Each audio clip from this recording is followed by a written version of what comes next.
Hello friends, मैं सुधीर स्वागत करता हूं आप सभी का आपके अपने चैनल स्कोर मैक्स पे। आज हम डिस्कस करेंगे आपकी यूनिट 4 को, जिसका नाम है इलेक्ट्रॉनिक डाटा इंटरचेंज सिस्टम। तो बात करते हैं कि इलेक्ट्रॉनिक डाटा इंटरचेंज होता क्या है। तो electronic data interchange is the electronic interchange of business information using a standardised format, a process which allows one company to send information to another company electronically rather than with paper. Business entities conducting business electronically are called trading partners. तो हम अगर पहले की बात करें तो पहले अगर हमें कोई इन्फॉर्मेशन भेजनी रहा करती, कोई डॉक्यूमेंट्स भेजने रहा करते, या ऐसा कुछ भी डाटा दूसरी कंपनी के साथ शेयर करना हुआ करता, तो हम उसको बाय पोस्ट भेजा करते, या हार्ड डिस्क के थ्रू भेजा करते, या सीडी के थ्रू भेजा करते। लेकिन हम अगर ईडीआई की बात करें, इलेक्ट्रॉनिक डाटा इंटरचेंज की बात करें, तो ये एक ऐसा सिस्टम है जिसके थ्रू हम अपनी इंफॉर्मेशन को एक ऑर्गेनाइजेशन से दूसरी ऑर्गेनाइजेशन में इलेक्ट्रॉनिक फॉर्म में ट्रांसफर कर सकते हैं। मतलब एक ऐसा मीडियम है जिसके थ्रू हम अपनी इंफॉर्मेशन को इलेक्ट्रॉनिकली चेंज कर कर उस मीडियम में कन्वर्ट कर कर एक दूसरे को शेयर करते हैं, ट्रांसफर करते हैं with the use of internet. और जो कंपनीज या कह सकते हैं जो बिजनेस एंटिटीज हमें ये फैसिलिटीज प्रोवाइड करती हैं इस डाटा को शेयर करने की, या इस टेक्नोलॉजी को हमें प्रोवाइड करते हैं, उन्हें कहते हैं हम ट्रेडिंग पार्टनर्स। तो नॉर्मली हमें पता लग गया कि electronic data interchange is the electronic interchange of business information. मतलब इसके अंदर आप अपने बिजनेस इंफॉर्मेशन को इलेक्ट्रॉनिकली इंटरचेंज करते हैं अपने अदर कंपनीज के साथ। ये होता है आपका इलेक्ट्रॉनिक डाटा इंटरचेंज। तो बात करते हैं कि benefits of electronic data interchange या ईडीआई। तो जब भी आप किसी काम को इंटरनेट की हेल्प से करते हैं, इलेक्ट्रॉनिकली करते हैं, कह सकते हैं टेक्नोलॉजी का यूज करते हैं, तो उसमें आपके नॉर्मली 3 बेनिफिट्स होते हैं। पहला आपका बेनिफिट है स्ट्रेटेजिक बेनिफिट, दूसरा है ऑपरेशनल बेनिफिट, तीसरा है अपॉर्चुनिटी बेनिफिट। तो नॉर्मली हम बात करते हैं कि जब हम पहले भेजा करते, कोई भी हमें इंफॉर्मेशन भेजनी दूसरी ऑर्गेनाइजेशन को, तो उसमें कोस्टिंग आया करती, हम बाय पोस्ट किसी चीज को भेजा करते तो टाइम भी लिया करता। हो सकता है वो सही पोजीशन पे सही प्लेस पर पहुंचे ना पहुंचे, तो उसमें बहुत ज्यादा डिफिकल्टीज हुआ करती, टाइम लगा करता, कोस्टिंग लगा करती, और उसके अंदर कह सकते हैं बहुत ज्यादा प्रोसेस इन्वॉल्व हुआ करते, और कई बार हमारी इंफॉर्मेशन सही प्लेस पर सही टाइम पर नहीं पहुंच पाया करती। तो अब स्ट्रेटेजिक बेनिफिट की बात करते हैं कि फास्ट ट्रेडिंग साइकिल। मतलब इसके अंदर बात करेंगे कि अब जो हमारा इंफॉर्मेशन है हम उसको विद इन सेकेंड्स किसी भी दूसरे ऑर्गेनाइजेशन को भेज सकते हैं, क्योंकि पहले जो हम इंफॉर्मेशन भेजा करते उसमें कई दिन का टाइम लग जाया करता, कई बार महीने महीने लग जाया करते अगर हम अदर कंट्रीज में अपनी इंफॉर्मेशन को शेयर किया करते बाय पोस्ट। लेकिन हम ईडीआई के थ्रू अपनी इंफॉर्मेशन को विद इन सेकेंड्स किसी भी कंपनी के साथ शेयर कर सकते हैं, ट्रांसफर कर सकते हैं। नेक्स्ट है जस्ट इन टाइम मैन्युफैक्चर। अब इसके अंदर हमें जो नीड है उस चीज को हम कुछ सेकंड्स में ही प्रिपेयर कर सकते हैं। अब आपके पास जैसे कोई आपका कैश इनवॉइस है या आपके कोई डॉक्यूमेंट्स हैं, तो पहले हम उनको जो प्रिपेयर करने में हमें बहुत ज्यादा टाइम लगा करता, एफर्ट लगा करता।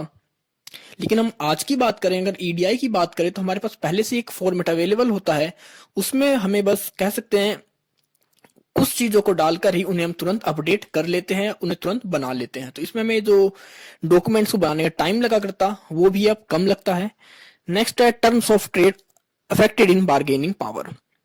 अब आपकी जो बार्गेनिंग पावर है, क्योंकि अब आपका ट्रेड आप रियल टाइम में करते हैं, ये नहीं है कि आपने आज कोई बार्गेनिंग करी और 3 दिन बाद आप उस चीज का ट्रेड करोगे, ऐसा नहीं है। क्योंकि इसके थ्रू आप रियल टाइम पे ट्रेड करते हैं, रियल टाइम पे आप अपने बिजनेस को करते हैं। तो इस कंडीशन में जब आप किसी भी चीज को रियल टाइम पे करते हैं, तो वहां पर आपकी जो बार्गेनिंग पावर है वो आपकी अच्छी होती है। नेक्स्ट है need to respond in highly competitive market and trends. अब बात करते हैं कि जब आपकी जैसे जैसे मार्केट डेवलप हो रही है, कंपटीशन बढ़ रहा है, क्योंकि जब कंपटीशन बढ़ रहा है तो हर कोई ज्यादा से ज्यादा कोशिश कर रहा है कि कस्टमर्स को अपनी तरफ इंटरेक्ट करे। तो किस तरह इंटरेक्ट कर रहे हैं, नॉर्मली वो उनसे अच्छा कह सकते हैं कस्टमर केयर उन्हें प्रोवाइड कर रहे हैं, अच्छी फैसिलिटीज प्रोवाइड कर रहे हैं, अच्छी सर्विस दे रहे हैं। किसकी हेल्प से? ईडीआई की हेल्प से। क्योंकि अगर हम ट्रेडिशनल वे की बात करें तो उसमें बहुत ज्यादा टाइम कंज्यूमिंग था वो मेथड हमारा, लेकिन ईडीआई की हेल्प से हम उन्हें बहुत ही फास्ट रेट पे सर्विस प्रोवाइड करते हैं।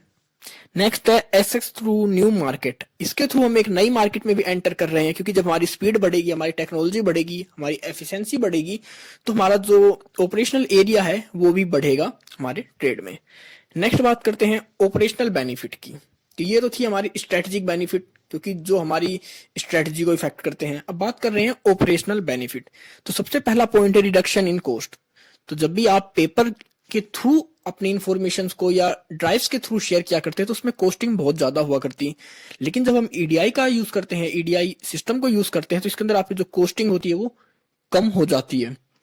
दूसरा है इम्प्रूव कैश फ्लो।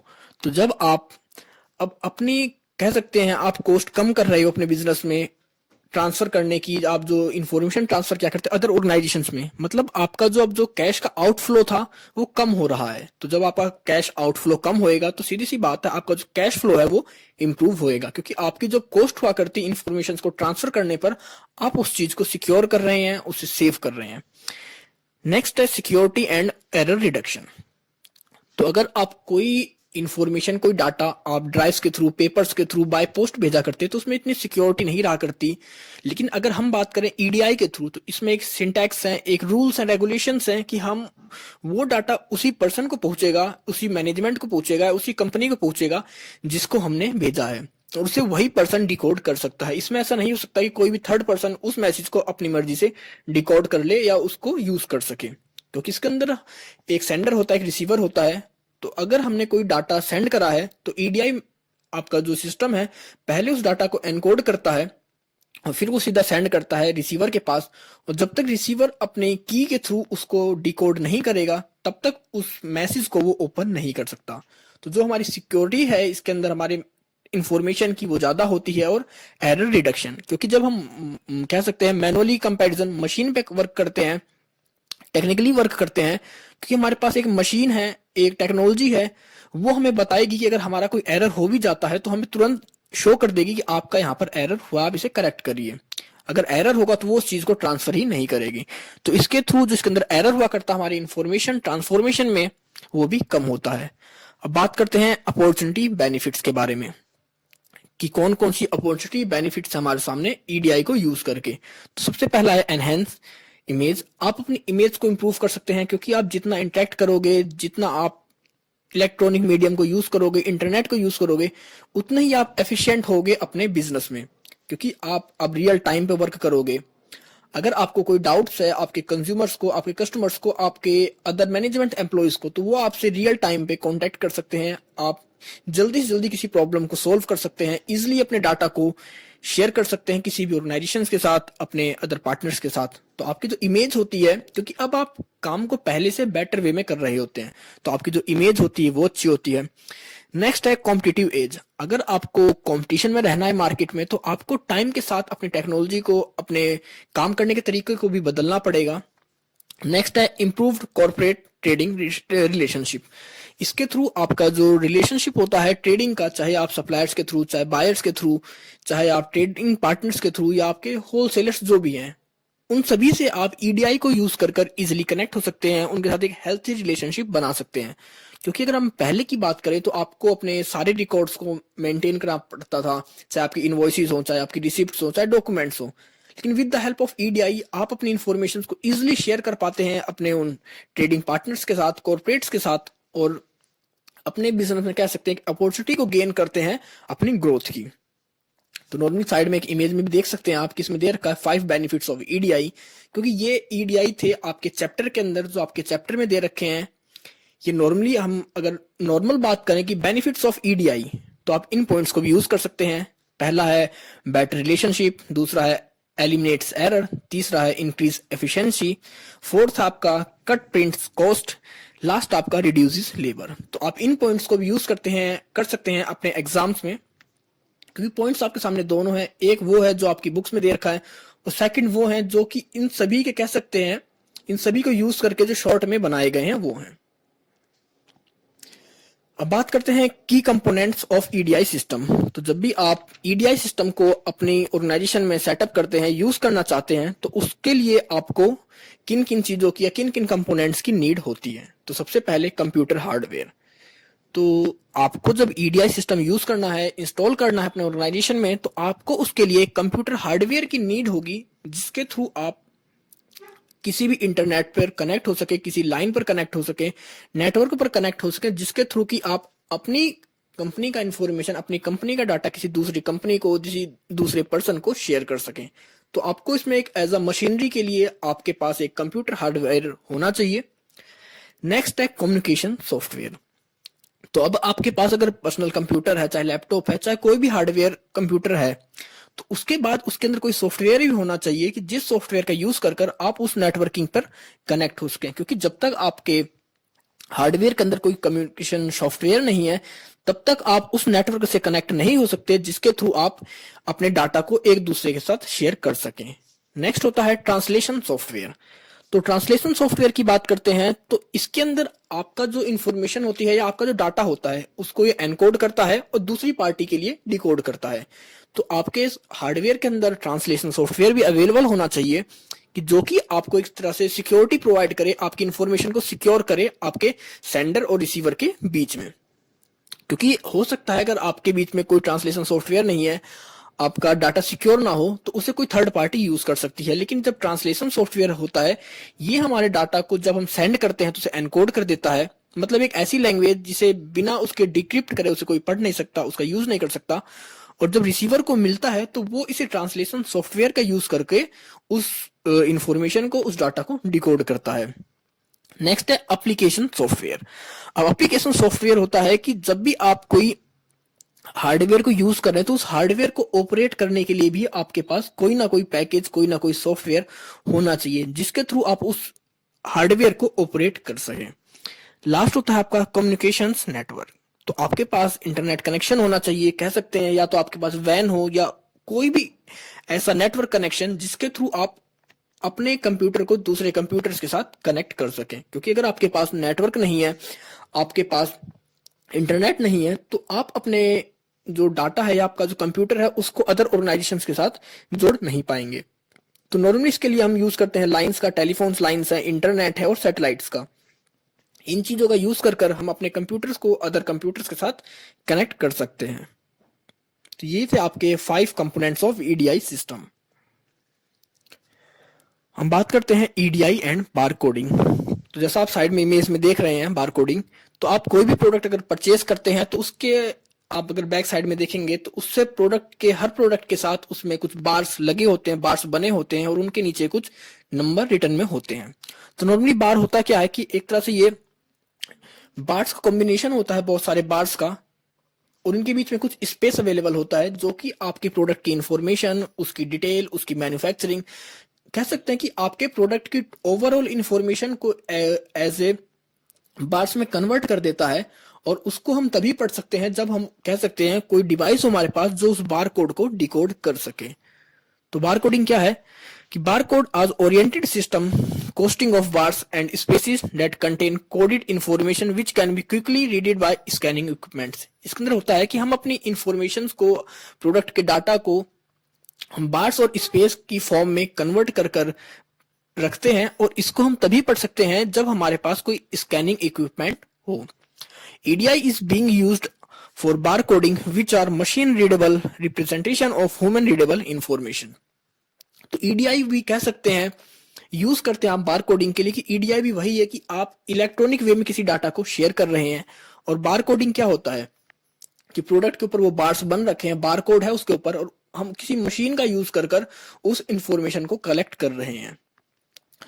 तो जब भी आप अपने ऑर्गेनाइजेशन में ईडीआई सिस्टम को इंस्टॉल करना चाहते हैं या बार कोड सिस्टम को इंस्टॉल करना चाहते हैं, तो आपको कुछ स्टेप्स को पूरा करना होता है, कुछ इंफॉर्मेशन कलेक्ट करनी होती है। तो सबसे पहले है gather information about EDI and bar coding application from industry sources.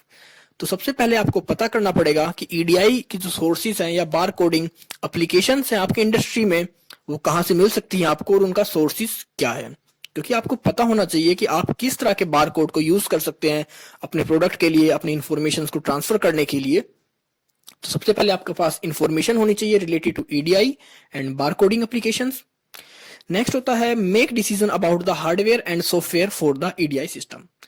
अब आपके पास इंफॉर्मेशन है तो उसके बाद आपको अब देखना है कि आप किस हार्डवेयर का और किस सॉफ्टवेयर का यूज करोगे अपने ईडीआई सिस्टम के लिए। क्योंकि विदाउट हार्डवेयर एंड सॉफ्टवेयर हम ईडीआई सिस्टम को या बारकोड सिस्टम को यूज नहीं कर सकते। नेक्स्ट होता है a modem is required to connect the systems directly और थ्रू वैन।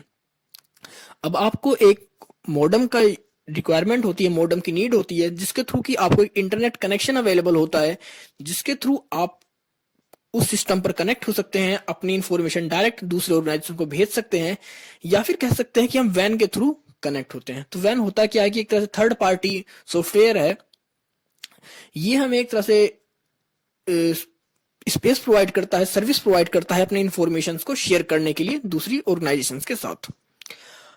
नेक्स्ट पॉइंट है also need a software that translate documents into electronically transmittable formats. हमें एक ऐसा सॉफ्टवेयर चाहिए जो हमारी इंफॉर्मेशन को इलेक्ट्रॉनिक फॉर्म में कन्वर्ट कर सके। फिर बात करते हैं बार कोडिंग इक्विपमेंट्स। अब बार कोडिंग जब करते हैं तो उसके लिए हमारे कुछ स्कैनर होना चाहिए हमारे पास, हमारे इंफॉर्मेशन को बार में कन्वर्ट करने के लिए इक्विपमेंट्स होने चाहिए। क्योंकि अगर आप किसी भी शॉप पे जाते हैं तो आप देखते हैं कि वो बार कोड प्रोडक्ट पे जो होता है एक स्कैनर सा यूज करते हैं उस बार कोड को डिकोड करने के लिए, तो वो आपके पास होने चाहिए। नेक्स्ट है the cost of network and VAN depend on number of customers and use.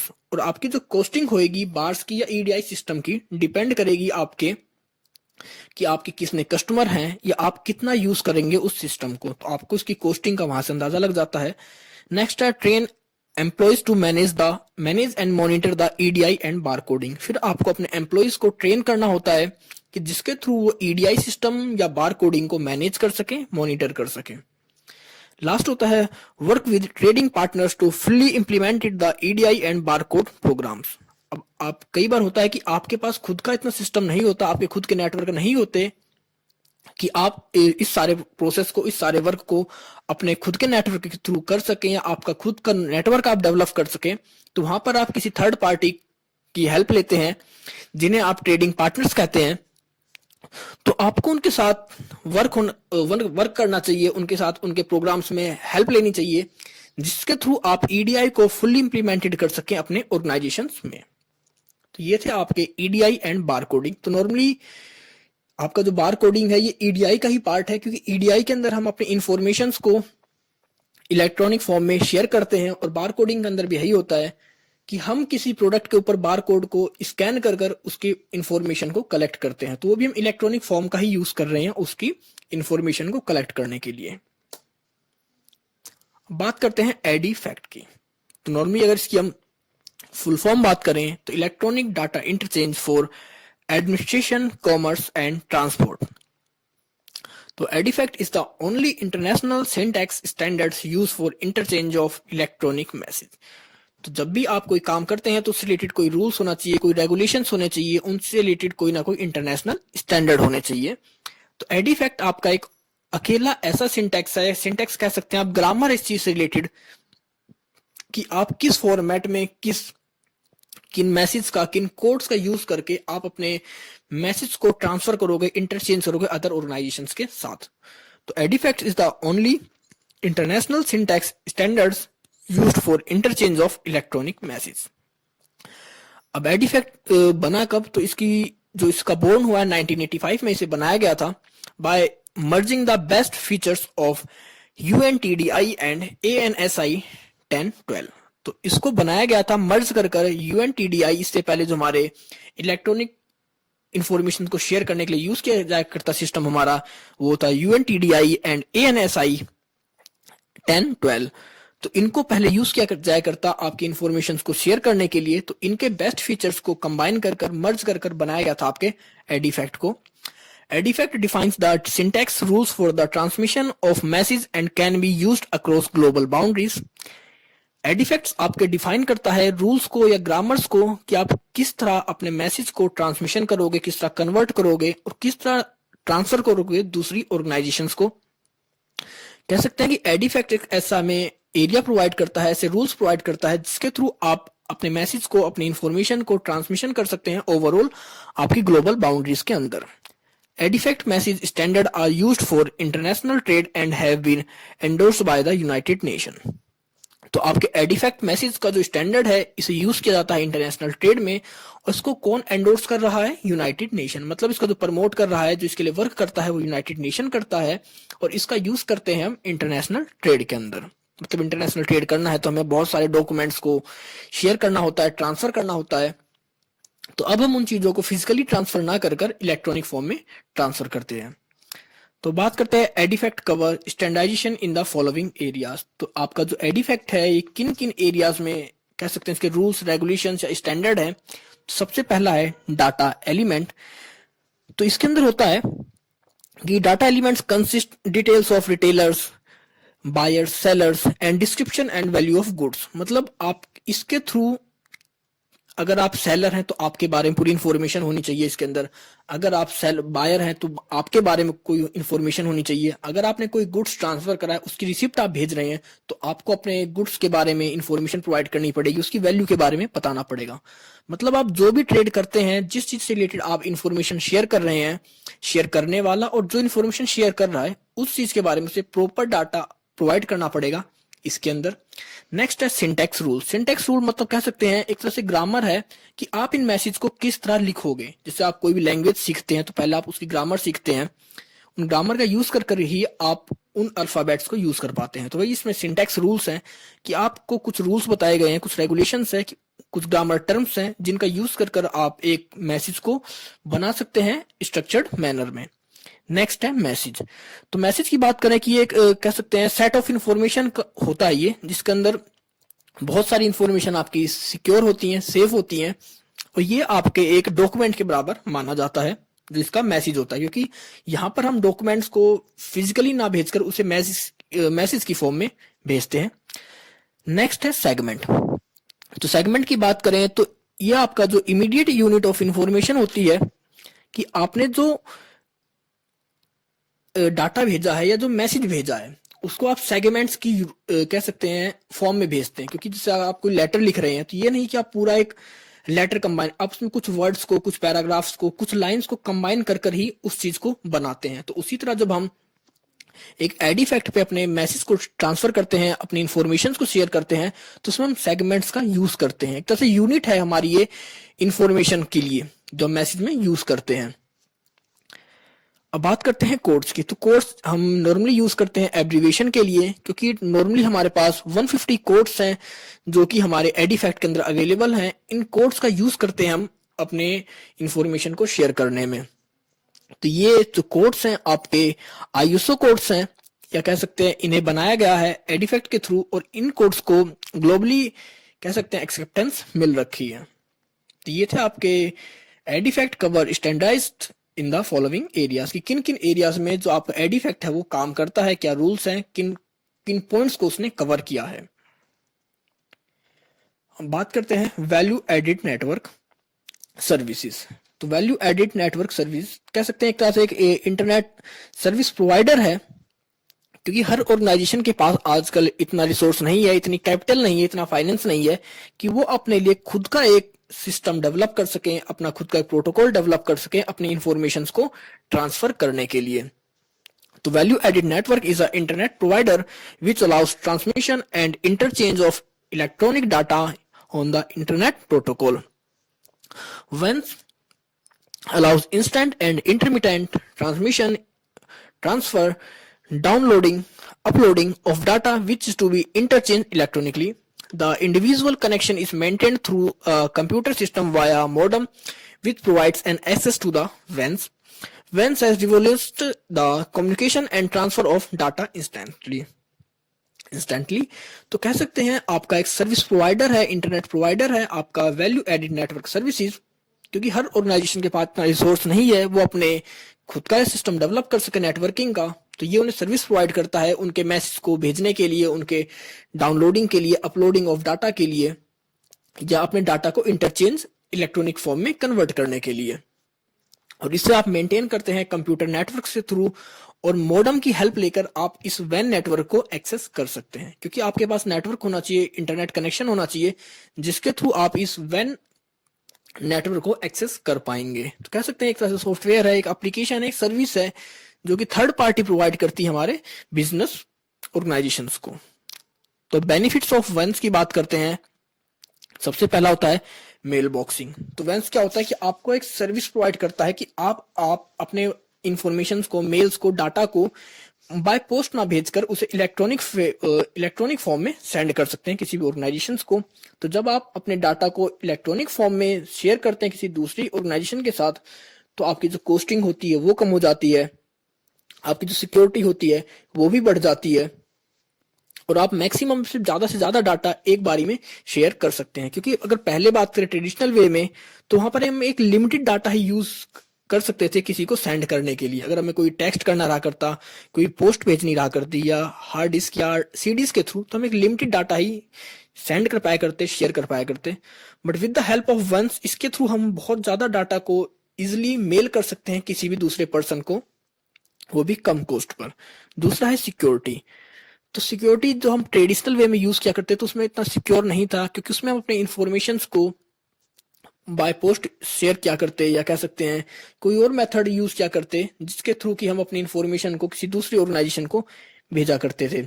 लेकिन अब आपका जो वन सिस्टम है, ये सिक्योरिटी आपको प्रोवाइड करता है, आपको एक सिक्योरिटी कोड देता है, आपके सेंडर को भी और आपके रिसीवर को भी।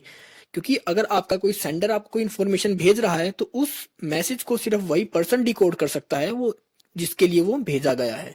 हर किसी के पास यहाँ पर एक सिक्योरिटी की होती है, डिकोडिंग की होती है, एनकोडिंग की होती है, जिसके थ्रू आप अपने जो मैसेज की, आपकी इंफॉर्मेशन की जो सिक्योरिटी होती है उसे आप बना सकते हैं।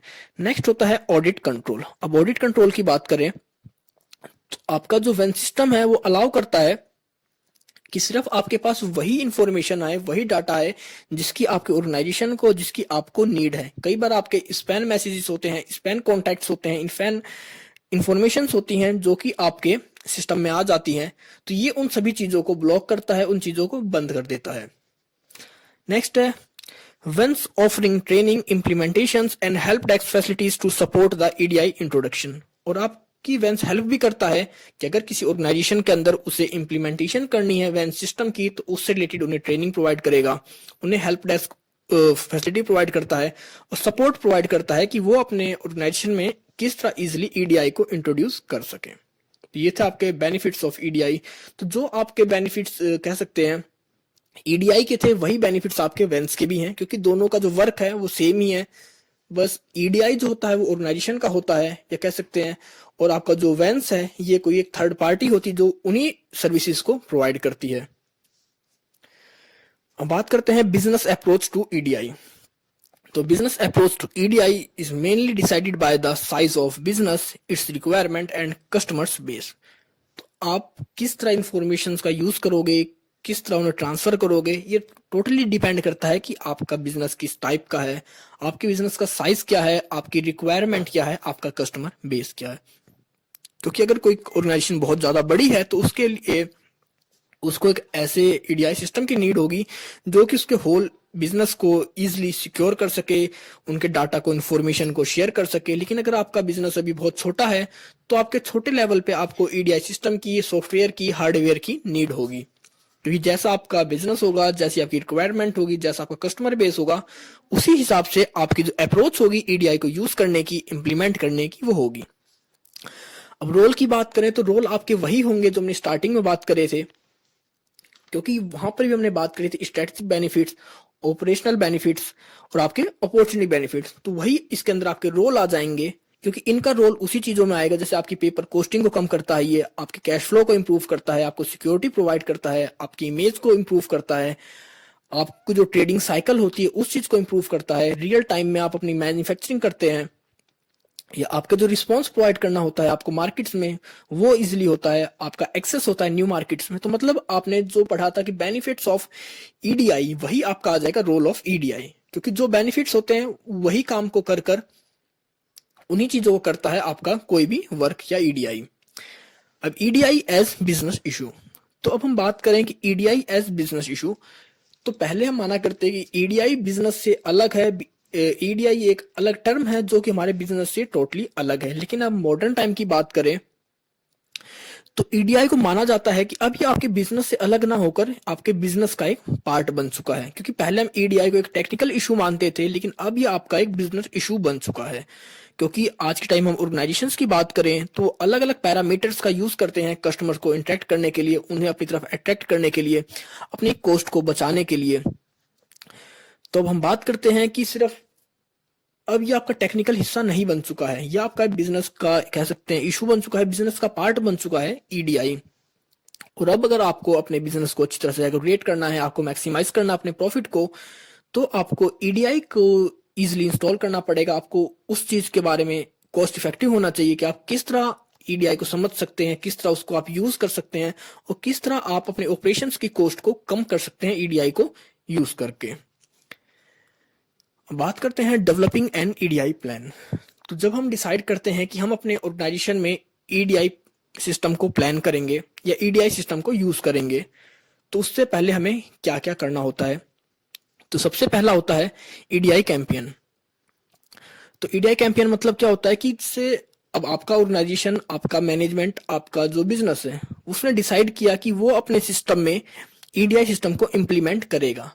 लेकिन वो तभी इम्प्लीमेंट होएगा जब आपके ऑर्गेनाइजेशन के हर इंडिविजुअल्स को, एम्प्लॉयज को, वर्कर्स को उसके बारे में पता हो। तो सबसे पहला होता है कि आपको अपने ऑर्गेनाइजेशन को, अपने कह सकते हैं वर्कर्स को, अपने एम्प्लॉयज को उस चीज के बारे में बताना कि उस चीज का आपके बिजनेस पर क्या इफेक्ट होएगा, वो किस किस किस पर्सन में आपकी हेल्प करेगा, आपके इंस्टॉलेशन किस तरह से इंस्टॉल कर सकते हैं या उसके क्या बेनिफिट आपके ऑर्गेनाइजेशन के लिए।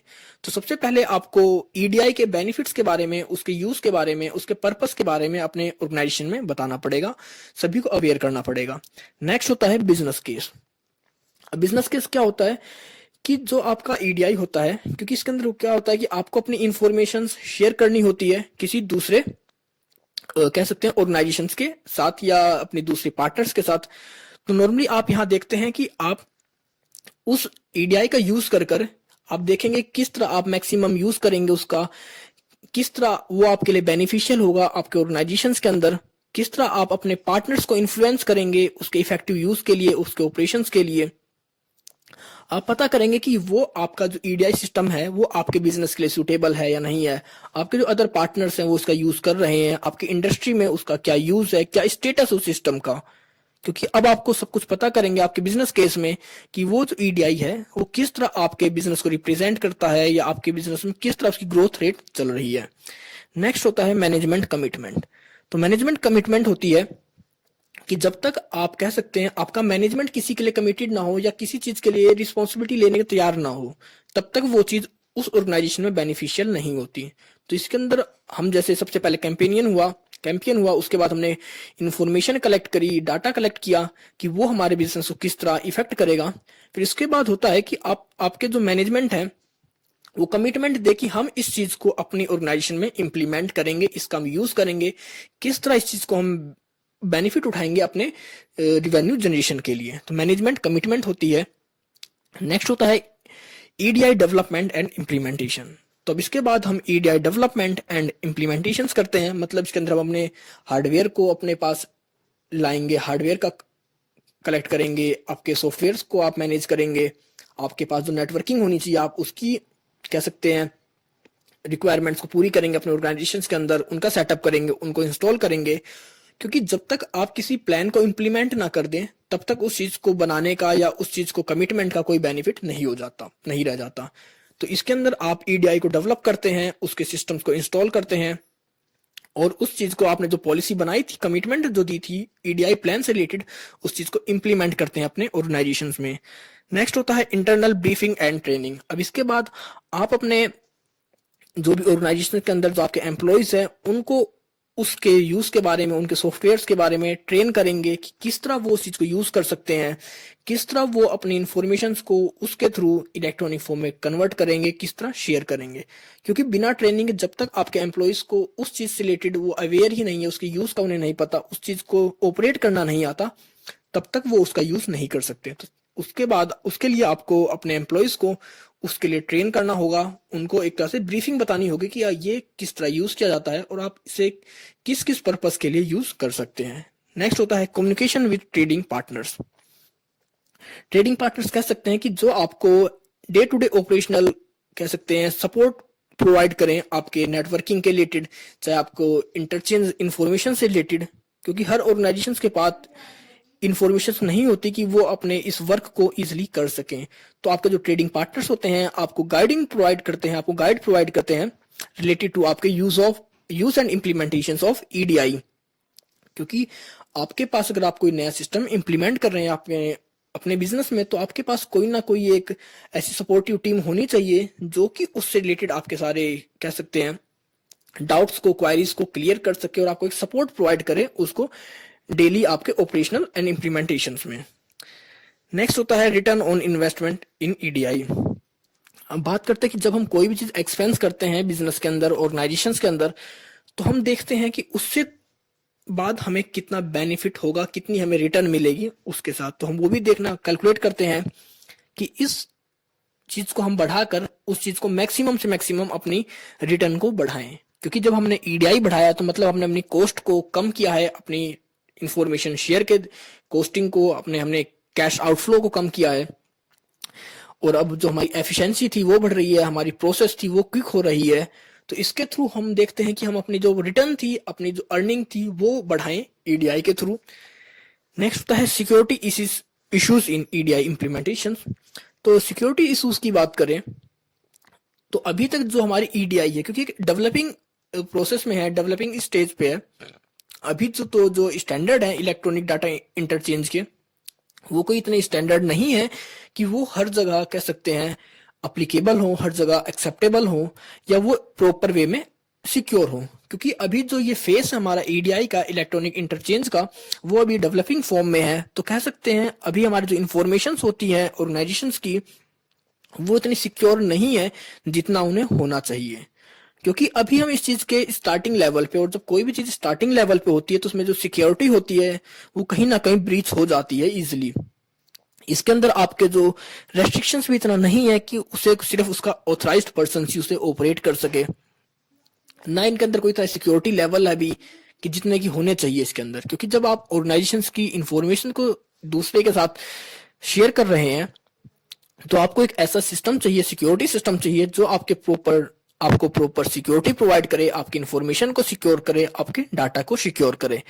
लेकिन अभी जो हमारी इश्यूज है, क्योंकि अभी हम डेवलपिंग फॉर्मेशन में है, डेवलपिंग स्टेज में है ईडीआई के, तो हमारे पास जो सिक्योरिटी है वो इस लेवल की नहीं है कि वो हमारे एक्सेस को या हमारे इंफॉर्मेशन को प्रॉपर सिक्योर कर सके। लास्ट है ईडीआई लीगल इश्यूज।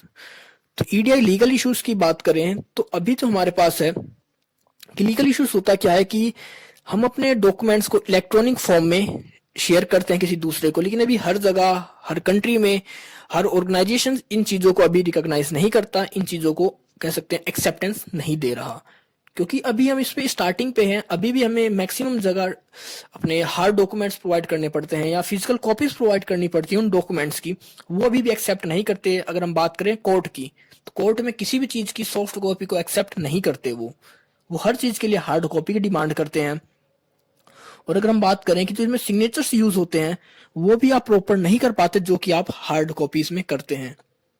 इसमें आप नॉर्मली डिजिटल सिग्नेचर्स का यूज करते हैं, लेकिन डिजिटल सिग्नेचर्स को कह सकते हैं कोई भी यूज कर सकता है। आपके कंपैरिजन, आपके जो डिजिटल सिग्नेचर मॉडल होते हैं उनको यूज कर किसी भी डॉक्यूमेंट्स पर आपकी जगह कोई और सिग्नेचर कर सकता है। तो बहुत सारे लीगल इश्यूज हैं, कह सकते हैं कि आपके अभी स्टैंडर्ड है वो नहीं बने हैं, इसके रूल्स इतने एक्सेप्टेड नहीं है इंटरनेशनल लेवल पे। तो हमें एक ऐसा सिस्टम की अभी नीड है जो कि इंटरनेशनल लेवल पे एक्सेप्टेबल हो, उसके इंटरनेशनल लेवल के सारे जो डॉक्यूमेंट्स हम शेयर करते हैं उन्हें एक्सेप्ट किया जाए, चाहे कोर्ट हो, चाहे आपकी चैम्बर ऑफ कॉमर्स हो, चाहे आपकी कोई भी ट्रेड यूनिट हो, टेली ट्रांसमिशन हो या कोई भी। क्योंकि अभी हमारा ये जो मोड है या हमारी जो स्टेज है ईडीआई की, ये डेवलपिंग प्रोसेस में है। तो अभी इसके अंदर हमारे पास बहुत सारे सिक्योरिटी इश्यूज भी हैं और हमारे पास लीगल इश्यूज भी हैं। तो ये था आपका ईडीआई का। तो फ्रेंड्स, आपका ये चैप्टर खत्म होता है। आई होप आपको समझ में आ गया होगा कि किस तरह आप ईडीआई मतलब इलेक्ट्रॉनिक डाटा इंटरचेंज का यूज करते हैं, क्या बेनिफिट्स आपके ऑर्गेनाइजेशन में, और किस तरह इसे यूज किया जाता है, क्या कंपोनेंट्स होते हैं। तो अगर आपको इसमें कोई इशू है, कोई डाउट है, तो आप कमेंट सेक्शन में कमेंट करके मुझसे पूछ सकते हैं, या फिर मुझसे मेरे इंस्टाग्राम अकाउंट पर भी कनेक्ट हो सकते हैं। तो मिलते हैं जल्दी एक नई वीडियो के साथ, तब तक के लिए take care, goodbye friends.